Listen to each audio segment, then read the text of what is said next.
오늘 우리에게 주신 하나님의 말씀은 누가복음 2장 8절로 14절의 말씀입니다. 누가복음 2장 8절로 14절의 말씀입니다. 제가 읽겠습니다. 그 지역의 목자들이 밤에 밖에서 자기 양떼를 지키더니 주의 사자가 곁에 서고 주의 영광이 그들을 두루 비추매 크게 무서워하는지라. 천사가 이르되 무서워하지 말라. 보라, 내가 온 백성에게 미칠 큰 기쁨의 좋은 소식을 너희에게 전하노라. 오늘 다윗의 동네에 너희를 위하여 구주가 나셨으니 곧 그리스도 주시니라. 너희가 가서 강보에 쌓여 구유에 누워 있는 아기를 보리니 이것이 너희에게 표적이니라 하더니 호련히 수많은 천군이 그 천사와 함께 하나님을 찬송하여 이르되 지극히 높은 곳에서는 하나님께 영광이요 땅에서는 하나님이 기뻐하신 사람들 중에 평화로다 하니라. 아멘. 하나님 감사합니다. 거룩한 주일 주님 앞에 나와 예배드리며 주님을 높여드림에 감사합니다. 이 시간 주일 오후 예배로 우리를 부르셨으니 우리가 말씀 가운데 거하고 또한 말씀으로 은혜 받는 귀한 시간 되게 하여 주시옵소서. 부족한 종 단위에 세우셨으니 주님의 말씀만 바르게 전파되게 하여 주시옵소서. 예수님의 이름으로 기도합니다. 아멘. 우리는 지금 성탄절을 앞두고 예수님께서 이 땅에 오심을 기다리고 소망하는 대림의 절기를 지나고 있습니다. 오늘은 대림절 셋째 주일에 해당하는 날입니다. 여러분들 대림절 하면 가장 대표적인 단어가 무엇일까요? 바로 기다림이라고 할 수 있습니다. 기다린다는 것은 어쩌면 굉장히 설레는 일이기도 하고 기대가 되는 일이기도 합니다. 또한 그 반대일 수도 있습니다. 오히려 더 두렵기도 하고 초조한 기다림도 있을 수 있습니다. 예수님을 맞이하는 기다림도 사실 이와 마찬가지일 겁니다. 당연히 이 땅에서 예수님이 다시 오심을 기다리는 우리는 소망과 기대가 있을 것입니다. 하지만 반면에 누군가에게는 예수님이 다시 오시는 그 사건이 당당하지 못한 기다림일 수도 있습니다. 여러분, 우리는 지금 예수님을 진정으로 기대하며 소망으로 기다리고 계십니까? 이제 2019년의 마지막 달을 보내고 있습니다. 오늘이 그 마지막 남은 달 중에서도 반이 지나가는 날입니다. 이제 2019년도도 얼마 남지 않았지요. 거리에 나가면 벌써부터 새해를 맞이할 분주한 준비들이 보이곤 합니다. 다들 설레는 마음으로 새해를 준비하는 것 같습니다. 새해는 뭔가 다를 것이라는 기대가 있는 것처럼 연말을 잘 보내고 새로운 시작을 기다리고 있습니다. 여러분들, 우리도 마찬가지입니다. 서서히 이제 연말이 다가오고 있고 우리도 기대하는 마음으로 새해를 준비하고 있는데 사실 그 앞서 우리는 성탄절을 좀 더 진지하게 맞이해야 합니다. 모두가 엉뚱한 곳에 열광하고 기대하고 있다면 우리는 좀 더 예수님께 집중하며 성탄절을 기다리는 신앙인이 되기를 주님의 이름으로 소망합니다. 오늘 함께 읽은 본문의 내용은 아기 예수님이 이 땅에 오심을 맞이하는 목자들의 모습이 묘사되어 있습니다. 이 목자들은 성경에 전에도 그리고 이후에도 사실 예수님과 크게 관계가 없던 사람들이었습니다. 그러나 천사가 나타나서 목자들에게 아기 예수 탄생이라는 기쁜 소식을 전해주었고 이에 대한 목자들의 반응이 오늘 본문에 잘 기록되어 있는 겁니다. 오늘 본문의 목자들은 그들의 입장에서 보면 어느 날 갑자기 천사를 만나는 진기한 경험을 한 겁니다. 9절에서는 주의 사자로 그리고 10절에서는 천사로 표현된 하나님의 대리자를 만난 겁니다. 하나님의 영광에 사로잡히니 당연히 이 목자들이 느끼는 첫 번째 감정은 두려움이었습니다. 구약의 배경을 가진 자들은 하나님을 보거나 하나님을 만나면 죽음을 면치 못할 것이라는 것을 알고 있었습니다. 여러분들, 출애굽기 33장 20절에 보면 또 이르시되 내가 내 얼굴을 보지 못하리니 나를 보고 살 자가 없음이니라 라고 기록하고 있습니다. 그래서 사사기의 기드온도 그렇고 삼손의 어머니도 그렇고 여호와의 사자를 대면하고 죽음을 두려워하는 장면이 나오곤 합니다. 그런데 오늘 본문의 이 목자들은 단지 그 죽음을 두려워하는 그 무서움이 찾아온 것만은 아니었습니다. 바로 하나님의 영광이 그들을 비추고 압도했기 때문에 그들은 무서움을 느꼈던 겁니다. 우리 함께 9절의 말씀을 함께 읽겠습니다. 시작. 주의 사자가 곁에 서고 주의 영광이 그들을 두루 비춤에 크고 무서워하는지라. 그러나 천사는 이 무서워하는 목자들을 위로하고 달래주면서 온 백성에게 미칠 큰 기쁨의 소식을 전해줍니다. 우리가 너무나 잘 알고 있는 말씀이자 우리에게 복음의 소식으로 들리는 말씀을 주시죠. 우리 함께 11절의 말씀도 읽겠습니다. 시작. 오늘 다윗의 동네에 너희를 위하여 구주가 나셨으니 곧 그리스도 주시니라. 목자들은 굉장한 특권을 누렸습니다. 온 인류를 구원해 주실 구주가 나셨다는 소식을 가장 먼저 들었을 뿐만 아니라 친히 천사를 통해 그 소식을 전해 들었다는 것입니다. 그러면 성경을 읽으면서 한 가지 궁금한 점이 듭니다. 왜 하필 목자였을까?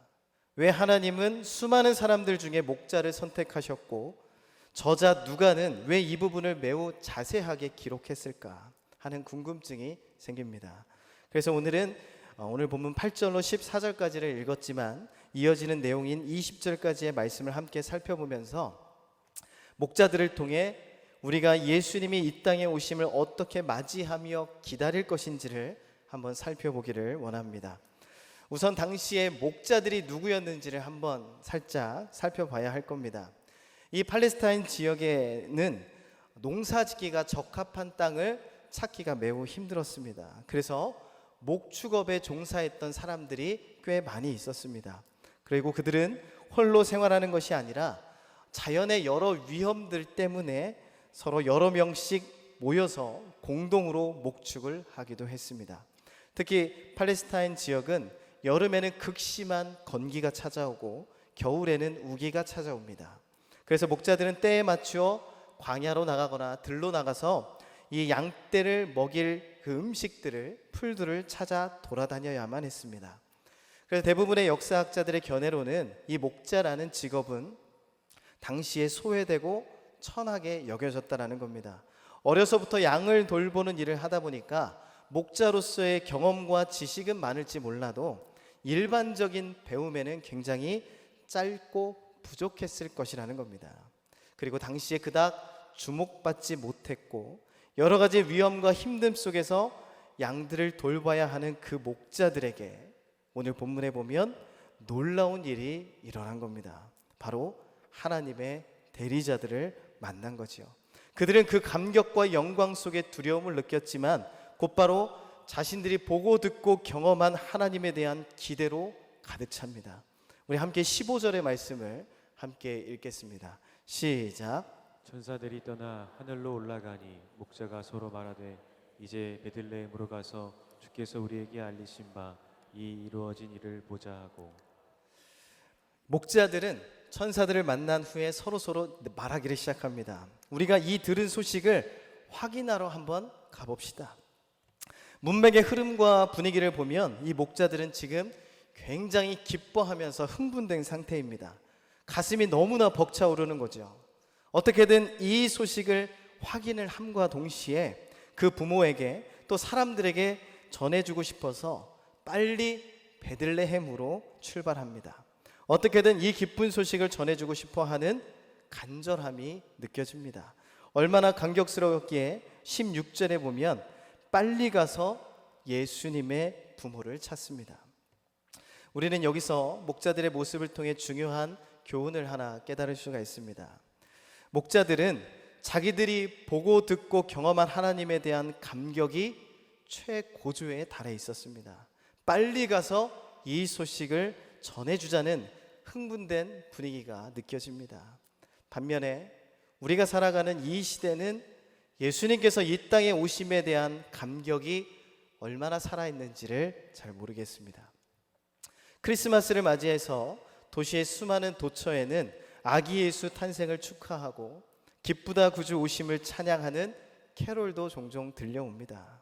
그러나 세상은 크리스마스의 진정한 의미를 알고 믿고 그러는 것이 아닙니다. 단지 자본주의 순리에 따라 상업적인 의도로 크리스마스를 이용하는 모습이 보입니다. 그러기에 계속해서 크리스마스의 진정한 의미가 퇴석되어 가는 것 같아 참으로 안타깝습니다. 이러한 분위기 속에서 예수님을 믿고 예수님을 따른다고 하는 우리는 과연 어떻게 해야 할까요? 가장 먼저는 오늘 본문의 이 목자들처럼 복음의 감격에 사로잡히는 게 필요합니다.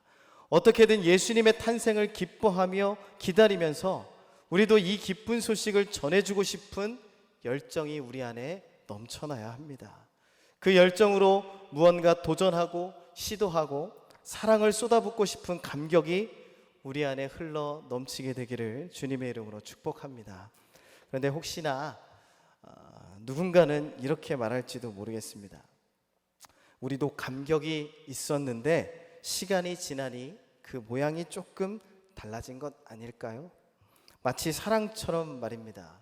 처음에는 열정적인 사랑을 하지만 시간이 지나면 열정보단 배려와 희생이 담긴 사랑으로 변하는 것처럼 말이죠.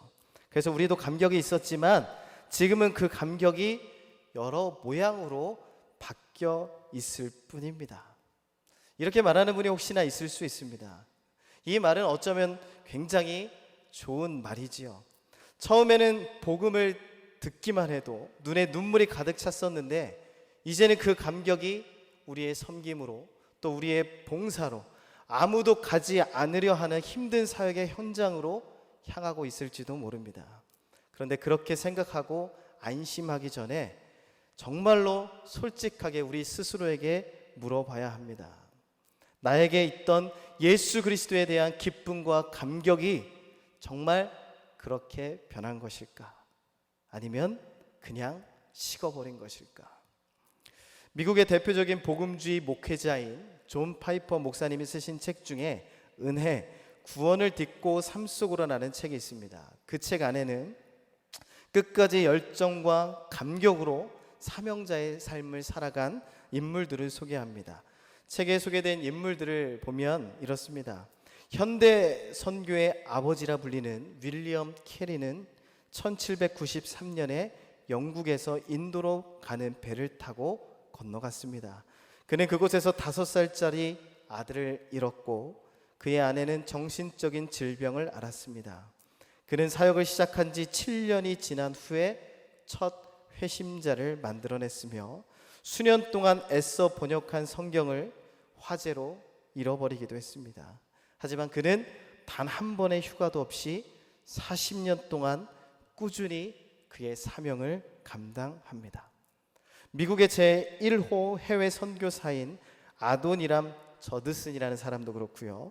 중국 선교사 로버트 모리슨도 온갖 역경이 찾아왔지만 끝까지 열정 하나로, 감격 하나로 주님의 일들을 감당해 나간 인물들을 그 책에서 소개해 주고 있습니다.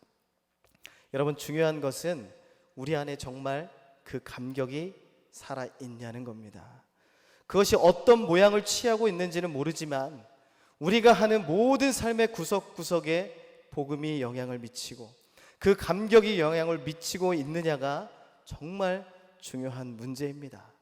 우리 모두는 끝까지 주를 향한 감격이 살아있고 그 감격으로 살아가기를 주님의 이름으로 축복합니다.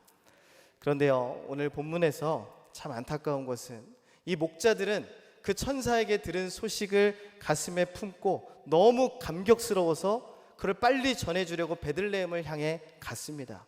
그리고 아기 예수를 찾아갔고 이 엄청난 소식을 그곳에 있는 사람들에게 전해주었는데 그 사람들의 반응이 그저 놀랄 뿐 믿었다는 표현이 등장하지를 않습니다. 그 말씀이 17절과 18절의 말씀입니다. 우리 함께 같이 읽겠습니다. 시작.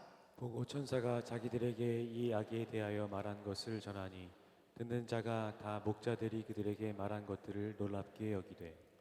여기서 누가복음의 저자인 누가는 이들이 이 복음을 들은 사람들이 좀 달랐다라는 것을 부각시키기 위해서 19절의 말씀을 덧붙여서 해줬습니다. 우리 19절의 말씀도 함께 같이 이어서 읽겠습니다. 시작. 마리아는 이 모든 말을 마음에 새기어 생각하니라. 누가는 마리아 외 다른 사람들은 단지 놀랐을 뿐 마음에 새긴 사람이 없다는 것을 드러내고 싶었던 것 같습니다. 여기서 우리는 또 하나의 중요한 교훈을 발견하게 됩니다. 바로 잘 듣는 일이 얼마나 중요하다는 것입니다. 목자들은 천사들에게 들은 내용을 사람들에게 알리면서 자신들이 경험한 간증들도 덧붙여서 이야기했습니다. 그 결과 사람들이 목자들의 말을 듣고 놀랍게 여겼습니다. 그러나 그 말을 듣고 마음에 새긴 사람은 마리아 외에는 없다는 것입니다. 같은 메시지를 들었지만 결과를 놓고 보았을 때 메시지에 강력하게 영향을 입은 자들은 목자였고 마리아였습니다. 왜 이런 결과가 나왔을까요? 아마도 목자들은 천사들에게 그 복음의 메시지를 직접 들었지만 예수님의 부모와 그 외 사람들은 복음을 이 목자를 통해서 들었기 때문일 수 있습니다. 아까도 목자에 대해서 살펴봤지만 목자들은 당시에 많이 배운 사람들이 아니었습니다. 언어에 서툴 수도 있고 그들이 듣고 보고 경험한 바를 담아서 전달할 능력이 부족했을 수도 있습니다. 그들이 가지고 있는 것은 너무나 고귀하고 그 어떤 것과도 바꿀 수 없는 소중한 건데 그것을 포장하고 전달하는 것이 부족했을 수는 있지요. 그래서 마리아 외의 사람들이 그렇게 반응했을 수도 있습니다. 그런데 목자들이 전해주려고 했던 것은 이 세상에서 그 어떤 것과 비교할 수 없는 가장 귀한 소식이었습니다. 사실 우리도 비슷한 처지에 놓여 있습니다. 성경의 저자들은 우리가 읽고 있는 이 성경의 저자들은 때에 따라 천사를 보았거나 하나님께 직접 계시를 받았습니다. 그래서 하나님의 말씀을 기록했습니다. 때로는 신약의 사도들은 직접 예수님을 보았고 함께 관계를 맺으며 생활을 했던 자들이었습니다. 그들은 환상과 계시를 받았는데 우리는 이 성경책 한 권만이 우리에게 있을 뿐입니다. 이 책을 소통해주는 설교자, 교사, 메신저도 다 어디까지나 인간일 뿐입니다. 그래서 우리는 하나님의 말씀이 우리에게 주시는 그 진리를 바로 들을 수 있어야 합니다. 바로 목자와 마리아처럼 복음을 잘 들어야 합니다. 방법이나 방식만이 중요시하는 것이 아니라 이 복음이 어그러지지 않고 옳게 전달되고 있으며 그것을 또 바르게 듣는 것이 중요하다는 겁니다. 하나님의 말씀 그 한 절 한 절이 우리의 심령을 울리고 변화시키는 일들을 우리 모두가 경험하게 되기를 주님의 이름으로 축복합니다. 그럴 때 복음이 능력이 있다라고 입술만 고백하는 것이 아니라 정말 그 복음이 우리 안에서 생생하게 역사하심을 경험하게 될 줄을 믿습니다. 마지막으로 이 모든 것을 포괄할 수 있는 본문에서 예수님을 기다리는 우리에게 소망을 주는 말씀을 살펴보기를 원합니다. 우리 10절의 말씀을 함께 같이 읽겠습니다. 시작. 천사가 이르되 무서워하지 말라. 보라, 내가 온 백성에게 미칠 큰 기쁨의 좋은 소식을 너희에게 전하노라. 제가 이 말씀을 다시 한번 읽어보겠습니다. 천사가 이르되 무서워하지 말라. 보라, 내가 온 백성에게 미칠 큰 기쁨의 소식을 너희에게 전하노라. 여기서 우리에게 위로가 되고 힘이 되는 단어는 바로 보라입니다. 천사가 목자들에게 말합니다. 무서워하지 말라. 그리고 나서 하는 말이 보라입니다. 여기서 보라라는 단어는 헬라어 원어로 이두라는 단어입니다. 그런데 공동 번역이나 새 번역, 현대인의 성경을 보면 이 보라라는 단어가 해석되어 있지 않습니다. 여러 번역본들도 이 이두라는 단어를 생략한 채 번역을 한 번역본도 있습니다. 그러나 우리가 읽고 있는 이 개역개정 성경에는 분명하게 잘 기록되어 있습니다. 성경 저자는 이 말씀을 말하면서 우리에게 무엇을 보라고 말씀하고 있을까요? 지금부터 전해줄, 지금부터 천사가 전해줄 참된 소망, 참된 희망, 참된 복음을 보라는 겁니다. 이 세상이 아무리 썩어가고 부패되어가고 혹은 계속해서 나는 힘들어지고 나를 얽매고 괴롭히는 수많은 요소들이 있다 해도 무엇만 보면 된다는 겁니까? 오직 복음이면 된다는 말입니다. 복음을 바라보면 두렵지 않게 된다는 말입니다. 여러분, 이 말씀을 믿으십니까? 여러분, 정말 복음이면 만족하십니까? 본문에서 천사는 하나님의 영광에 의해서 두려워하는 이 목자들에게 두려워하지 말라고, 무서워하지 말라고 위로하는 말인데요, 이 말은 오늘날 우리에게도 동일하게 적용되는 말씀입니다. 예수님을 기다리고 소망하는 절기라고 하지만 사실 우리의 현실적인 여건이 정말 하루하루 기대와 소망으로 살아가게 하던가요? 아닌 경우가 더 많습니다. 답답한 일이 정말 많은 세상입니다. 우리의 시선을 빼앗는 일이 너무 많아서 주님만 바라보기가 너무 버겁습니다. 연말이라 바쁜 걸로 따지면 가장 바쁠 시기일 겁니다. 신앙도 지켜야죠. 가정도 지켜야죠. 사업도 지켜야죠. 마음의 평화도 지켜야죠. 지켜야 할 것 투성인데 이 모든 것을 지키는 것이 어디 말처럼 쉬운 일입니까? 근데 이 모든 것을 해결할 유일한 소망이 우리에게 주어졌습니다. 여러분, 우리는 그 복음을 똑바로 바라보기만 하면 됩니다. 그 복음이 제시하는 바를 똑바로 바라보며 직시해 보십시오. 이 세상에 눈을 빼앗겨 버리면 안 됩니다. 오직 복음으로 우리의 시선을 고정해 보십시오. 그러면 우리가 살아납니다. 우리 안에 있는 수많은 두려움과 염려들이 사라집니다. 걱정과 염려, 주님 안에서 해결된다라고 하지만 우리가 복음을 바라보지 않으면 그냥 말뿐입니다. 주님 안에 해결됨을 믿으면 주님을 정말로 바라봐야 합니다. 여러분들 혹시 요즘 많이 힘드십니까? 그럼 더욱 주님을 바라보십시오.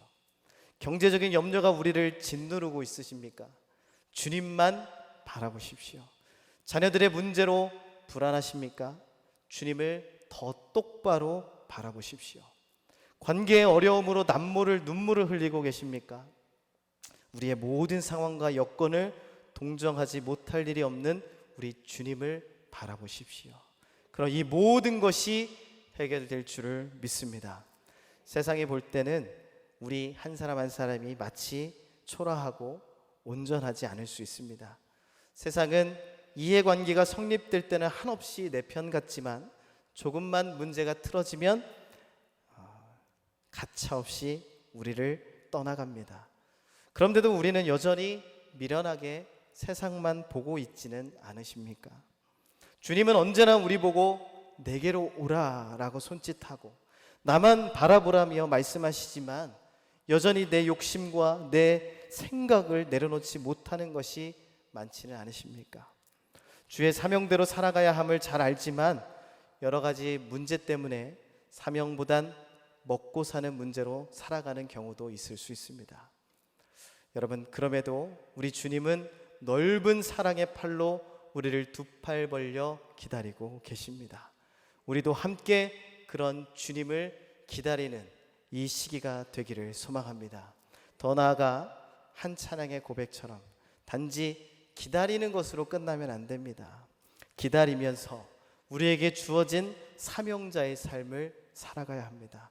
허울뿐인 육신을 통해 이 세상의 참 빛을 심기우는 사명자, 가식뿐인 세상 속에 참 빛이신 예수를 소개하고 예수님 때문에 우리 몸을 미랄로 썩어짐에 내어드리는 삶, 저를 포함하여 우리 모두가 그런 삶을 살게 되기를 주님의 이름으로 축원합니다. 우리 찬양 한 곡 하고 기도하겠습니다.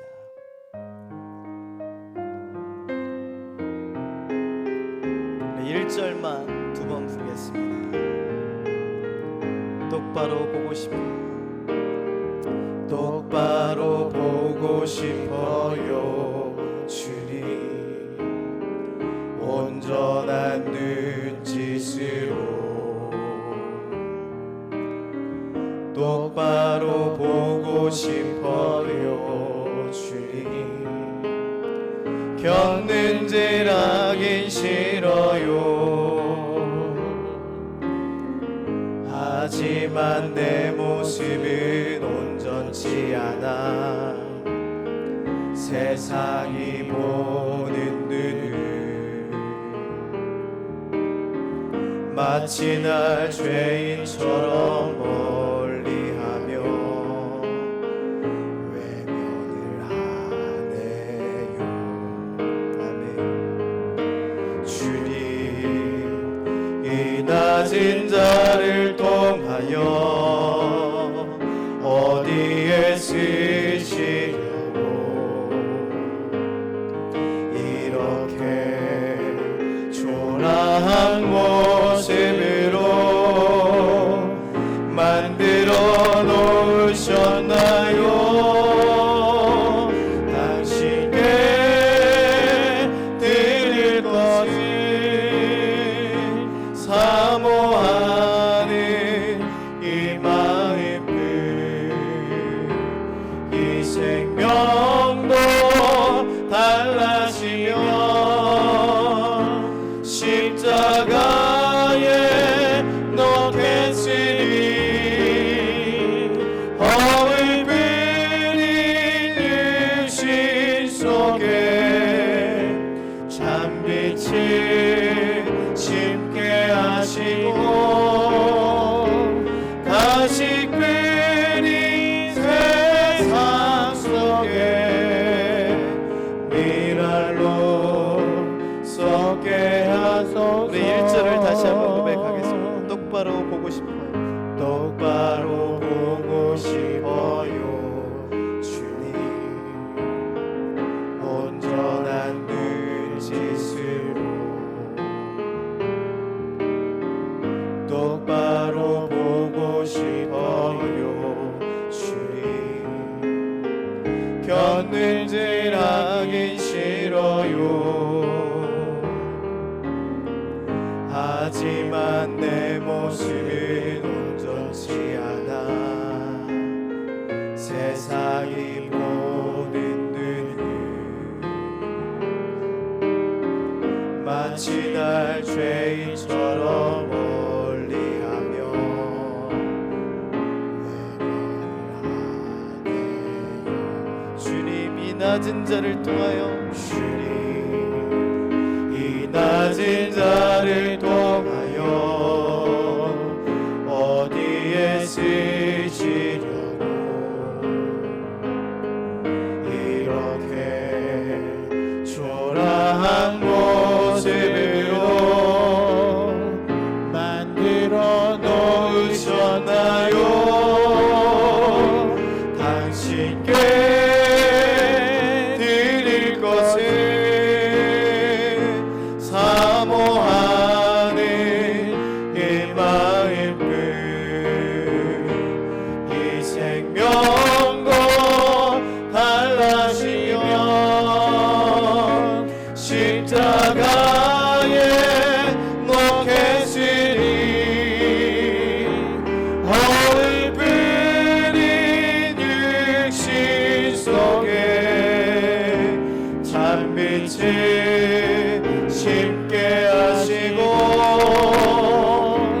가시 뿌린 세상 속에 미랄로 썩게 하소서. 하나님 감사합니다. 우리를 주님의 자녀로서 불러주시고 또 거룩한 주일 하나님의 말씀 속에 거하게 하심에 감사합니다. 아기 예수를 이 땅에 보내주셔서 또한 우리가 영원한 삶을 얻게 하심에 진심으로 감사합니다. 주님의 오심을 기억하고 기다리며 기쁨의 성탄절을 준비하는 우리 모두가 되게 하여 주시옵소서. 또한 주님이 이 땅에 오심을 기다리며 우리 모두 이 땅에서의 빛과 소금이 되기를 원합니다. 우리 안에 감격이, 주님을 향한 감격이 식어버리지 않고 오직 주님의 말씀, 복음에만 집중하고 주님만 바라보게 하여 주시옵소서. 그래야 이 세상의 문제에 눌려 있는 것이 아니라 끝까지 사명자의 삶을 살아가는 우리 모두가 되게 하여 주시옵소서. 언제나 우리에게 힘과 능력을 베푸실 주님을 의지합니다. 대림의 셋째 주간도 믿음으로 승리하는 우리 모두가 되게 하여 주시옵소서. 감사드리며 예수님의 이름으로 기도합니다. 아멘.